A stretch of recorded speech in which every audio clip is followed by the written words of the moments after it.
अध्याय 15। सती की तपस्या से संतुष्ट देवताओं का कैलाश में जाकर भगवान शिव का स्तवन करना। ब्रह्मा जी कहते हैं, नारद, एक दिन मैंने तुम्हारे साथ जाकर पिता के साथ खड़ी हुई सती को देखा। वह तीनों लोकों की सारभूता सुंदरी थी। उसके पिता ने मुझे नमस्कार करके तुम्हारा भी सत्कार किया।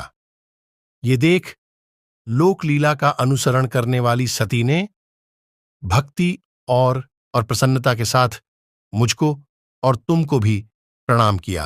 नारद, तदनंतर सती की ओर देखते हुए हम और तुम दक्ष के दिए हुए शुभ आसन पर बैठ गए।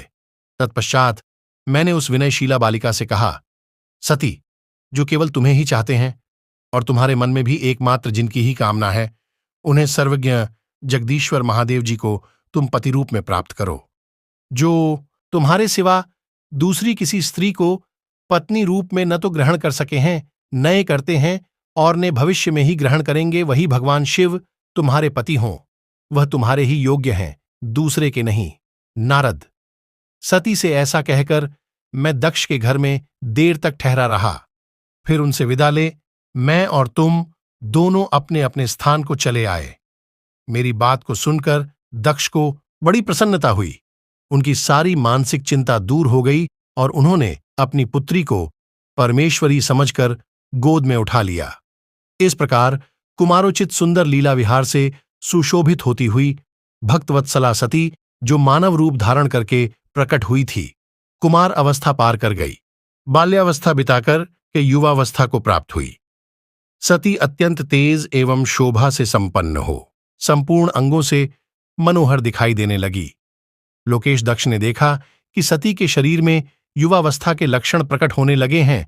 तब उनके मन में यह चिंता हुई कि मैं महादेव जी के साथ इनका विवाह है कैसे करूं। सती स्वयं भी महादेव जी को पाने की प्रतिदिन अभिलाषा रखती थी। अतः पिता के मनोभाव को समझकर वह माता के निकट गई। विशाल बुद्धि वाली सती रूपिणी परमेश्वरी शिवा ने अपनी माता वीरिणी से भगवान शंकर की प्रसन्नता के निमित्त तपस्या करने के लिए आज्ञा मांगी। माता की आज्ञा मिल गई। अतः दृढ़तापूर्वक व्रत का पालन करने वाली सती ने महेश्वर को पति रूप में प्राप्त करने के लिए अपने घर पर ही उनकी आराधना आरंभ की। अश्विनी मास में नंदा, प्रतिपदा, सषष्ठी और एकादशी में उन्होंने भक्तिपूर्वक थोड़े भात और नमक चढ़ाकर भगवान शिव का पूजन किया और उन्हें नमस्कार करके उसी नियम के साथ उस मास को व्यतीत किया। कार्तिक मास की चतुर्दशी को सजाकर रखे हुए मालपुओं से शिव की पूजा की ओर चिंतन करने लगी। मार्गशीर्ष मास के कृष्ण पक्ष की अष्टमी तिथि को तिल, जौ और चावल से हर की पूजा करके ज्योतिर्मय दीप दिखाकर अथवा आरती करके सती दिन बिताती थी। पौष मास के शुक्ल पक्ष की सप्तमी को रात भर जागरण करके प्रातःकाल खिचड़ी का नैवेद्य लगावे शिव की पूजा करती थी। माघ मास की पूर्णिमा को रात भर जागकर सुबह नदी में नहाकर गीले वस्त्रों से ही भगवान शिव की पूजा करती थी। फाल्गुन मास के कृष्ण पक्ष की चतुर्दशी तिथि को रात में जागरण करके उस रात्रि के चारों पहरों में शिव जी की विशेष पूजा करती और नटों द्वारा नाटक भी कराती थी। चैत्र मास के शुक्ल पक्ष की चतुर्दशी को दिन रात शिव का स्मरण करती हुई समय बिताती और ढाक के फूलों तथा दवनों से भगवान शिव की पूजा करती थी। वैशाख शुक्ल तृतीया को सती तिल का आहार करके रहती और नए जौ के भात से रुद्रदेव की पूजा करके उस महीने को बिताती थी।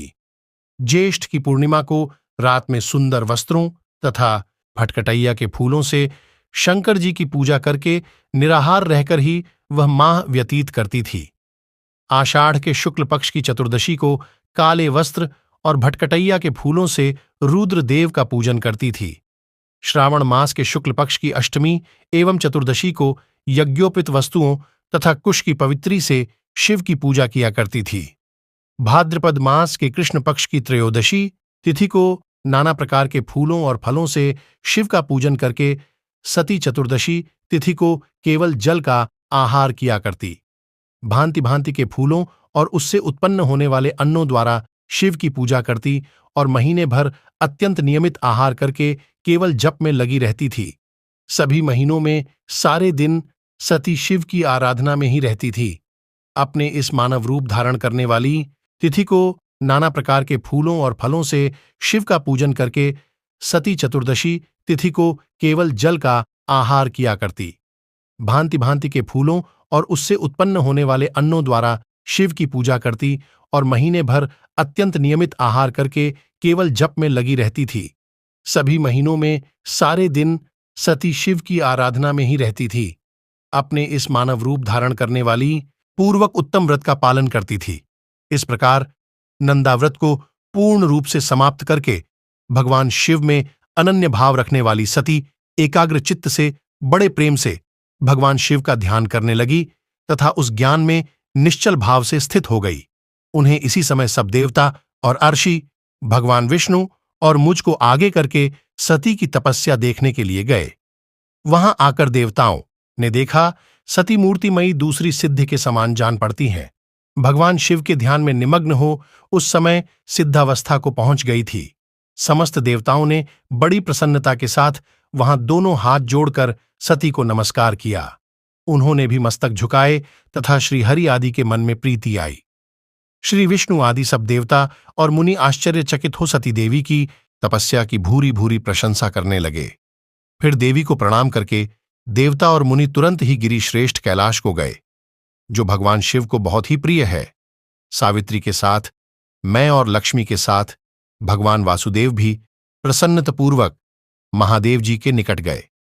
वहां जाकर भगवान शिव को देखते ही बड़े वेग से प्रणाम करके सब देवताओं ने दोनों हाथ जोड़ विनीत भाव से नाना प्रकार के स्तोत्र द्वारा उनकी स्तुति करके अंत में कहा, प्रभु आपकी सत्व, रज और तम नामक जो 3 शक्तियां हैं, उनके राग आदि वेग असह्य है।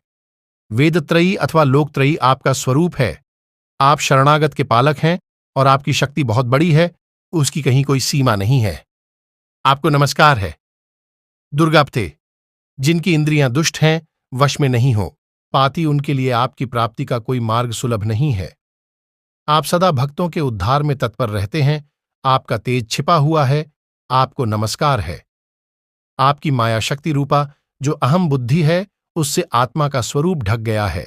अतः यह मूढ़ बुद्धि जीव अपने स्वरूप को नहीं जान पाता। आपकी महिमा का पार पाना अत्यंत कठिन ही नहीं, सर्वथा असंभव है। हम आप महाप्रभु को मस्तक झुकाते हैं। ब्रह्मा जी कहते हैं, नारद, इस प्रकार महादेव जी की स्तुति करके श्री विष्णु आदि सब देवता उत्तम भक्ति से मस्तक झुकाया प्रभु शिव के आगे चुपचाप खड़े हो गए। ओम नमः शिवाय सती।